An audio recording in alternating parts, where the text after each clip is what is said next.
రాజా నీకో ముచ్చట చెప్పనా, పవర్ ఎప్పుడు ఒక్క పార్టీకే ఉండదు రాజా. ఇవాళ గెలిచిన పార్టీ రేపు ఓడిపోవచ్చు, ఇవాళ ఓడిన పార్టీ రేపు గెలిచొచ్చు రాజా. ఇవాళ మేం పవర్లు ఉన్నామని ఎగిరెగిరి పడ్డావనుకో ఆ టెన్క జారిపోయి జారట్లా పడతావు రాజా. అప్పుడు మీరు గెలిచిండ్రు, ఇప్పుడు వాళ్ళు గెలిచిండ్రు. మీరు పవర్ అప్పుడు చూపించినప్పుడు వాళ్ళు పవర్ ఇప్పుడు చూపించుడు తప్ప రాజా? నువ్వే చెప్పాలి రాజా.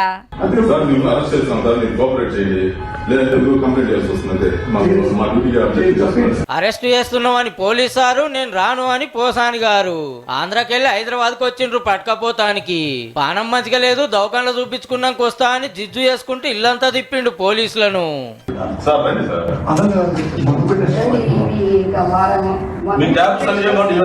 మేడాన్ని బువ పెట్టు అంటాడు, పెడతా అంటే అద్దన బట్టే ఎటు సూత్రా ఇస్తలేనట్టుంది సార్కు.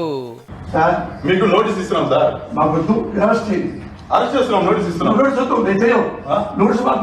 ఆఖరికి గోళీలు వేసుకున్నాడు. ఇక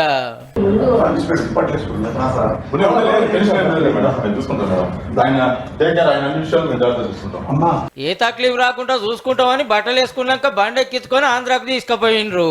ఇంత కేసు ఏందంటే జగనన్న సీఎం గున్నాక జనసేన పార్టీ అధ్యక్షుడిని తిట్టకుండా పొట్టు తిడితే ఫ్యాన్స్ కేసులు పెట్టిండ్రు ఈ నడువనే. సారు వైసీపీ లీడర్ కూడా అప్పటి ముచ్చాల పలుకులు ఇనుండ్రిజారా. నువ్వు రాజకీయ నాయకుడువా, బ్రోకర్ గాడి నువ్వు, లోఫర్ గాడి నువ్వు. పవన్ కళ్యాణ్ సైకో వెధవకి చెప్తున్నా, ఒరే సైకో వెధవా, రక్త కన్నీరు పెట్టుకుంటావు దరిద్రపు నా కొడక. నువ్వు పొల్లకి చీర కట్టిన చీర చూస్తావు అమ్మాయి ఏమని నువ్వు చూడా.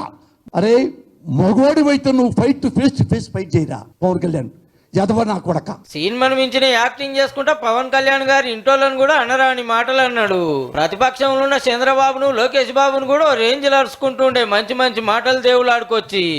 ఇదిగో చూడండి బాబు గారు అమ్మాయిల మెడల్లో చుట్టూ ఏం చెప్తే ఎంజాయ్ చేస్తున్నాడు. ప్రతి యుగానికి ఒక రాక్షసుడు ఉంటాడు. ఈ యుగానికి మనకి నారా చంద్రబాబు నాయుడు. వాడు వస్తే చెప్పుకు పేడ రాసి కొట్టండి. ఎంత జోరుగా తిడితే అంత గొప్పగా మాట్లాడినట్టు అనుకుండేమో. అబ్బా వాళ్ళని తిట్టాలంటే పోసాని గారే అని వైసీపీ లీడర్లు మెచ్చుకొని మెడల మీద వేసుకునేది. ఈ జోసులో మల్కరుచుకుంటుండే. అధికార పార్టీలు ఉన్నాడు కాబట్టి ఏం చేసినా చెల్తా. మేం పవర్లకు వచ్చినాడు నీ సంగతి చూస్తాం చూడని రెడ్ బుక్ లో పేరు రాసి పెట్టుకున్నాడు లోకేష్ అన్న. పోసాని మురళీకృష్ణ గారు కొంచెం టైం బట్టినా నేను వదిలిపెట్టాను, అన్నట్టుగానే కేసులు పెట్టిండ్రు. ఇంటికి వచ్చి బాజాబ్తో పట్టుకపోయిండ్రు.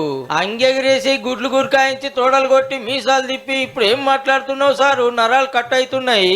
ఎన్నో సినిమా కథలు రాసినావు, రేపు పవర్ మారితే నా పరిస్థితి ఏందనే గింత చిన్న లాజిక్ ఎట్లా మర్చిపోయినావు రాజా?